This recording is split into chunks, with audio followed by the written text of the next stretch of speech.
Te invitamos a unirte a la comunidad de En Perspectiva. Estarás apoyando nuestro periodismo profesional e independiente. Hace 30 años, el 10 de septiembre de 1990, se puso en funcionamiento el primer buscador de Internet. Un rubro hoy copado por Google, sin el que buena parte de nuestras actividades en línea no podría realizarse. Aquel precursor se llamaba Archie y fue creado incluso antes de lo que hoy conocemos como la red, la World Wide Web. ¿Cómo han evolucionado los motores de búsqueda desde entonces? Bueno, ese es el tema que vamos a abordar en el día de hoy con Gustavo Galino, nuestro columnista de Disrupción, Tecnología e Innovación. Gustavo, ¿qué tal? Buen día, ¿cómo estás? Buen día, Romina, buen día para todos. Muy bien. Bueno, ¿cómo funcionaban los buscadores? ¿De qué estamos hablando? Archie hace 30 años, antes de la red. Sí. Y uno dice, hoy está tan incorporado, lo tenemos tan familiarizado e incorporado a Google. Sí. De eso hablábamos un poco, ¿no? Incluso cuando hablábamos previo al armado de la columna con Gastón González también. O sea, es como estamos tan acostumbrados a pensar y a vivir en este mundo ya hiperconectado que 30 años parece mucho, pero a la vez es como que uno pierde un poco la perspectiva y todo lo que pasó en estos 30 años, ¿no? Y de ese buscador inicial bastante primitivo, pero también en su momento muy importante en cuanto a cómo se desarrolló esa lógica. Mucho de lo que después desencadenó también tiene mucho sentido visto en retrospectiva. Entonces, bueno, me parece que estaba bueno también hablar un poco de Archie y hablar un poco de lo que pasó después para también llegar a entender en qué estamos hoy y cuáles son las perspectivas que existen frente a esta lógica de como decías vos, de esta triple W en la que estamos inmersos. Perfecto. ¿Cómo han evolucionado los motores de búsqueda en estos 30 años? A ver, Archie, ¿qué era? Bueno, Archie era como bien decías vos, un buscador. Más que un buscador, quizás la mejor palabra podría ser un filtrador de información. ¿Qué hacía? Bueno, básicamente, antes de existir la web como la conocemos hoy, con los navegadores y con toda una lógica que está construida atrás, lo que había era información alojada en servidores, en computadoras, que estaban en red, que podían tener algunos núcleos o que podían estar simplemente dispersas en distintos lugares, y que cada una de ellas, esas computadoras, tenían una conexión a través de esos servidores con un protocolo que es el protocolo FTP, que todavía hasta el día de hoy existe y funciona y es parte de la construcción del almacenamiento de información en los servidores y en los sitios web, pero en aquel momento era como un lugar físico donde realmente uno podía acceder a esos archivos, tanto para poder descargarlos en la computadora que uno tenía desde un lugar externo, o tanto como para poder ponerlos disponibles para que otros de la red accedieran. Bueno, dentro de ese protocolo, ese FTP, el File Transfer Protocol, para poder buscar archivos, imagínense una red que ya tenía un volumen, ¿no? Ya hoy por hoy, y esto es uno de los grandes cambios, evidentemente, es que manejamos el Big Data, los miles de millones y millones de datos que hay. Bueno, en aquel momento obviamente no eran tantos, pero eran una cantidad. Entonces, ¿cómo hacían quienes querían buscar un fichero, quienes querían acceder a un archivo específico para encontrarlo? Si no conocían o si no se acordaban, era muy difícil, era muy complejo ubicar archivos dentro de la red. Entonces, en ese momento, un grupo de estudiantes que estaban en la universidad encontraron la manera de, mediante este programa informático, Archie, poder buscar las palabras claves que definían a esos archivos o que estaban vinculados a esos ficheros, y de esa forma poder encontrarlos, filtrarlos para poder después acceder a esa información. Tenemos algunos oyentes que usaron Archie. Wow. Dice Alejandro desde Las Piedras, Canelones. Buenos días, yo usé Archie mucho tiempo. Y nos hacía esa aclaración más temprano antes de que vos lo dijeras. No era un buscador web, sino un buscador FTP. Buscaba archivos. Era excelente. Yo me conectaba por módem telefónico. De locos, dice. Sí, el módem telefónico también es un clásico que para muchos ha pasado desapercibido. Para los más chicos no saben que era el... Claro, a mí eso también me cuesta un poco a veces cuando hablas con los más chicos que no llegaron a eso, ¿no? Ya son de la banda Teníamos ancha. Que esperar. Todo eso. Tenías que esperar, no podías hablar por teléfono en ese momento, se te colgaba, era obviamente... Cuando te decían desconectarte porque el teléfono estaba ocupado, ¿no? Tal cual. Y bueno, nada, bueno, eso fue Archie, volvamos, ¿no?, a Archie. Eso fue Archie, después obviamente evolucionó en otros sistemas que fueron sumando otro tipo de funcionalidades y sobre todo que fueron sumando la posibilidad de una interfaz más amigable, que no quiere decir que Archie no lo fuera, sino que fueron sumando más cosas.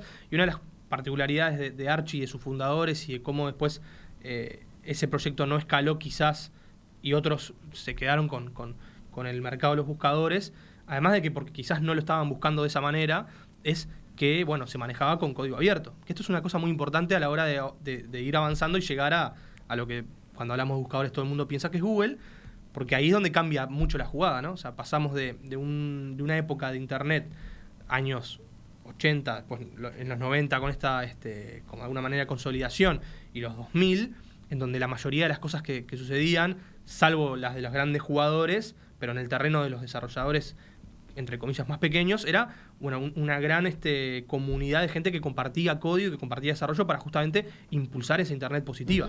Después se llenó de un montón de cosas que siguen hasta el día de hoy existiendo y molestando, por decirlo de alguna manera, y empezaron a aparecer con mucha más fuerza ya las licencias, las patentes y todas estas cosas que hacen que, bueno, determinados jugadores del mercado, como Google, como Microsoft, se hayan hecho tan fuertes y hayan dominado y sigan dominando tanto en algunos rubros, ¿no? ¿En qué año es que Google, digamos, explota?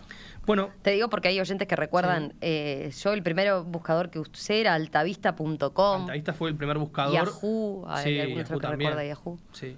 Esos fueron, por poner una fecha, fines de los 90. Por ahí empezaron a aparecer. ¿En qué momento realmente se tornaron mundiales? Hay discusiones o hay matices. Depende mucho también desde dónde uno lo vea. Desde Uruguay, obviamente, algunas cosas iban llegando un poco después, o algunas bastante después. Pero supongamos no, vamos a decir que sobre todo Google a principios de los 2000 ya había comenzado de alguna manera a hacerle bastante competencia a estos que vos mencionabas, Nicolás, Yahoo, Altavista, y también a los buscadores de información que no eran online.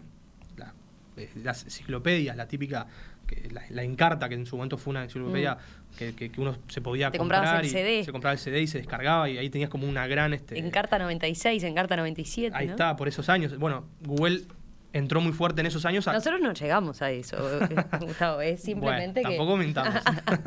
Pero bueno, sí, por ahí, por los principios de los 2000, es que Google empezó a funcionar. Obviamente, después tuvo una evolución muy grande, y digamos que en esa década de los 2000 hasta el fin de los primeros 10 años del siglo fue donde ahí sí se dio el boom, ¿no? Pero creo que fue un proceso que es difícil marcarlo con un año solo, sino que me parece que fue como de esa década. ¿Por qué? Bueno, porque fue sumando escalones y fue sumando elementos que le permitieron escalar y transformarse en un monstruo que hoy es el que domina más del 90 y largo % del mercado de los buscadores. ¿Del mercado de los buscadores que en Occidente o cómo hacemos? Digo, en China, por ejemplo, utilizan otro, ¿no? Sí, bueno, digamos que sí, que es el único caso excepcional y que para las mediciones no corre, y por eso si vos lo marcás a nivel global capaz que te bajas al 90 y no al 90 y pico, pero sí. Bien. Es muy, muy amplia la cuota de uso que tiene y el dominio que tiene sobre la navegación. Hablemos un poquito de cómo funciona. No siempre tenemos claro la tecnología que hay atrás y sobre todo la forma de operar, la lógica, ¿no? Primera pregunta, ¿qué son las búsquedas orgánicas? Bien, las búsquedas orgánicas que en realidad determinan resultados orgánicos, por decirlo de alguna manera, hay como la causa y el efecto, son básicamente las cosas que hacemos nosotros, los usuarios, normalmente cuando hacemos tenemos un interés por algo y queremos acceder a información. Punto. O sea, ahí la búsqueda se da de forma espontánea, uno busca y recibe una serie de resultados que, bueno, justamente de alguna manera refieren a esa búsqueda sin que intermedie ningún otro tipo de transacción o de intervención. ¿Cuál es la otra opción? Bueno, que en esa transacción intervenga una respuesta comercial, una respuesta paga. Los anuncios. Que son los anuncios, exactamente, que eso en un momento también hubo bueno, se tuvo que regular un poco porque vos hacías una búsqueda y a veces te aparecían resultados que no eran orgánicos, por decirlo de alguna manera, porque había otra persona del otro lado, o otra empresa que estaba pujando por ese resultado para aparecer más arriba, y era como un poco vidrioso, por decirlo de alguna manera, que vos te dieras cuenta. Ahora está bastante marcado y te lo te lo tratan de dejar lo más explícito posible para que sea transparente, que vos entiendas que... En general es lo primero que te aparece cuando es anuncio, ¿no? Pero Sí. dice anuncio. Dice anuncio, pueden ser 1 o 2, depende de los casos, depende de la categoría. Obviamente, cuanto más importante es la categoría, Más anuncios. más que más anuncios, más costo tiene la persona, la empresa claro. que va a pujar por ese, o sea, va a pagarle más a Google para que aparezcas en esa búsqueda. Pero bueno, para el usuario promedio, digo, es un aspecto a tener en cuenta, ¿no? Una vez ingresa automáticamente al primer resultado que aparece, Sí. y sin notar a veces que es justamente, ¿no? Que se trata de un anuncio. te puede pasar, sí, te puede pasar. Creo que como decía, en un momento había una intencionalidad, quizás, esto es jugar un poco en las teorías conspirativas, pero o al borde, pero es verdad, o sea, no estaba tan claro que ese resultado provenía de una transacción. Ahora está un poco más claro, o bastante más claro, y la gente también se ha ido como educando mucho más en eso. Que no quiere decir que vos hagas una búsqueda y que ese anuncio que te aparece, que en realidad es un resultado posible, no te sea útil, porque también... Claro, también puede ser, claro, hay que distinguir. Hay que distinguir eso, ¿no? Depende mucho de lo que busques y la categoría, pero Pero puede la pasar. búsqueda orgánica, que se llama búsqueda orgánica, ¿no? Que es la que yo de repente pruebo, mira, puse ahora Gustavo Galino, ¿no? Bueno, qué momento. No, me salta en tus redes sociales enseguida. Bien. Y después apareces en perspectiva. Se ve que Fantástico. andas por ahí. Bien hecho el SEO Bien del hecho. sitio Ahí acá. está. Pero te iba a preguntar eso. La búsqueda orgánica es como que aparece de forma natural en función de qué es lo que mide Google o en qué se fija para que a mí me haya aparecido esto como resultado y no voy a la página 3 a ver de resultados de Gustavo Galino. Supongo que mirá, página 7 de Google de resultados de Gustavo Galino. No sé ya que me puede aparecer. Ahí está lo turbio, ¿no? Nadie mira la página 7, ¿no? Uno Es se raro que mire tanto. juega a lo primero que le Los aparece. Los primeros 3, 4 links que tiene vinculado a ese tema, ¿no? Sí, generalmente el usuario, los estudios en general marcan que mira dentro de los primeros 10.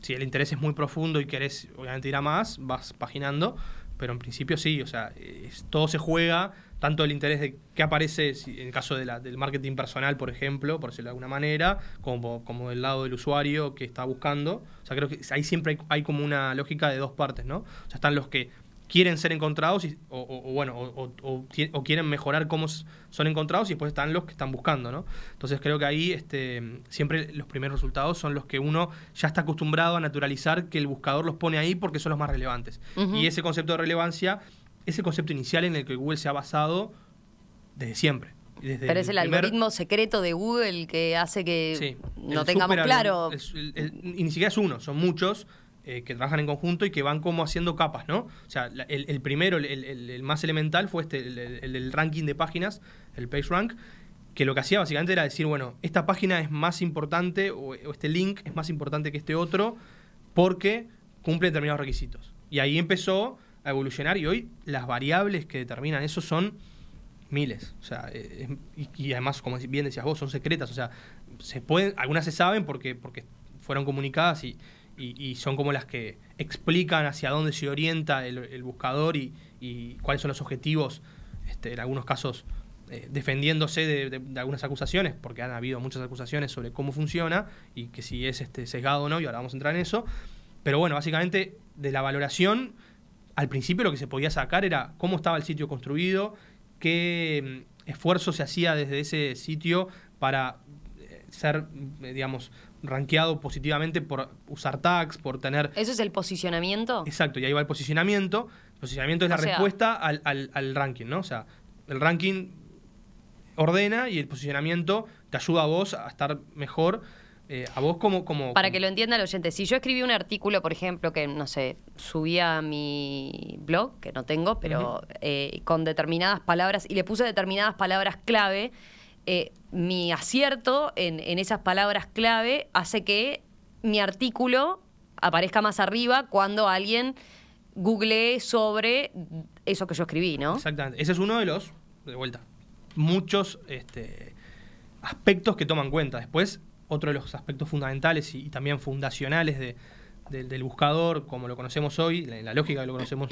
hoy, no ya la de Archie, sino una lógica mucho más compleja, es cómo ese link logra vincularse y ser de alguna manera hipervinculado justamente con otros sitios. O sea, que también es una cosa que ahora no está tan fuerte como tendencia porque han cambiado mucho las lógicas, pero en su momento, si vos tenías un artículo de un blog y lograbas que otros sitios te linkearan, eso también hacía que en el rastreo del robot tu link ganara en relevancia. Entonces, eso también fue como construyendo. Y ahora lo que tenemos es algo muchísimo más avanzado que eso, si bien sigue siendo piedra fundacional toda esa lógica, que es inteligencia artificial, redes neuronales, o sea, todo lo que hemos venido conversando en otros aspectos, también muy presente en cómo logra el buscador en milésimas de segundo intuir, si se quiere es una palabra medio raro, pero por lo menos interpretar qué vas a estar vos necesitando o cuáles son las mejores respuestas que vos podés tener. Pero también en eso hay mucha polémica porque se habla mucho del sesgo de los algoritmos. El sesgo porque los algoritmos, además de toda la información que vos podés querer buscar, también te están interpretando a vos como usuario, tu navegación, qué has hecho. Entonces ese ecosistema que tiene Google de reviews de lugares, de que estás en YouTube, de que estás en... O sea, todo eso se termina haciendo... ¿Qué fue lo que buscaste antes? Como para que también... ¿Qué buscaste después? ¿En qué redes estás? O sea, todo eso forma un combo que el algoritmo toma la información, la chupa y te devuelve algo. Y eso, qué difícil es que no tenga un sesgo para un lado o para otro. Entonces, ¿esos son los filtros burbuja que le llaman? Bueno, va de la mano, ¿no? O sea, creo que el filtro burbuja termina siendo la consecuencia de esos posibles sesgos, a veces intencionados y a veces no. A veces la máquina simplemente va tomando información y se va como moviendo hacia un lugar sin que haya una intencionalidad humana ni corporativa. Y después los filtros burbuja creo que ya incluyen un poco más una mirada muy crítica hacia la permisividad de algunos servicios. En este caso estamos hablando de Google porque es el mayor buscador, pero también lo podríamos aplicar a la lógica de las redes, que también tienen sus buscadores y sus filtradores de información que hacen que te muestren una cosa y no la otra, y cómo uno se va de alguna manera cerrando hacia una posición o hacia un contexto específico y va perdiendo de vista otras cosas que no le parecen. ¿Por qué? Porque no tenés ni tiempo ni capacidad de procesarlo. Entonces esa burbuja se va generando y el usuario se va aislando, y eso es un poco lo que Eli Pariser, que es el que maneja este concepto de burbuja, lo viene hace años promoviendo, y se han demostrado casos en los cuales realmente eso sucede. Sucede que ante una misma búsqueda, buscas vos, Romina, busco yo, estamos en un contexto muy parecido, tenemos quizás muchos de los elementos que se suponen que influirían en esa decisión están arriba de la mesa, vivimos en el mismo lugar, estamos en un contexto similar, pero sin embargo a vos las búsquedas te arrojan una cosa y a mí me arrojan algo bien distinto. Entonces se está estudiando mucho dónde está realmente influyendo o dónde están esos atributos que pesan y que no se pueden controlar o no se están controlando suficientemente como para que, por ejemplo, ante una búsqueda muy similar, en un contexto muy similar, los resultados que se arrojen tengan como cierto equilibrio, por decirlo de alguna manera. Es un tema súper complejo, obviamente, que lo que da hoy en este espacio es como para dejar la reflexión y estar muy atentos a cómo esto va a evolucionar con las búsquedas de voz que se están también de alguna manera cada vez implementando más. La gente cada vez busca más y le habla mucho más al teléfono. Y bueno, esto que decía, lo de las redes neuronales, la inteligencia artificial, que también está influyendo mucho en cómo está funcionando el buscador. ¿Y en cómo puede entonces incidir esa burbuja? En nosotros, en nuestras decisiones, en nuestra visión de la realidad. De la realidad, ¿no? De lo que está pasando y de qué buscamos y cómo lo hacemos. Gustavo Galino, muchas gracias, ¿eh? Gracias, Gustavo. Gracias por esta historia sobre los motores de búsqueda, estos 30 años de Archie y cómo hicimos un recorrido completo, porque empezamos por lo histórico, pero nos vinimos a qué hay detrás de Google, nada más y nada menos. Hay y muchísimo. Yo creo que dijimos todo lo que pudimos en este rato y seguramente nos quedan cosas afuera, pero es un tema para seguirlo y para verlo desde muchos aristas porque es muy amplio, ¿eh? Lo continuamos, ¿te Dale, parece? Muy bien.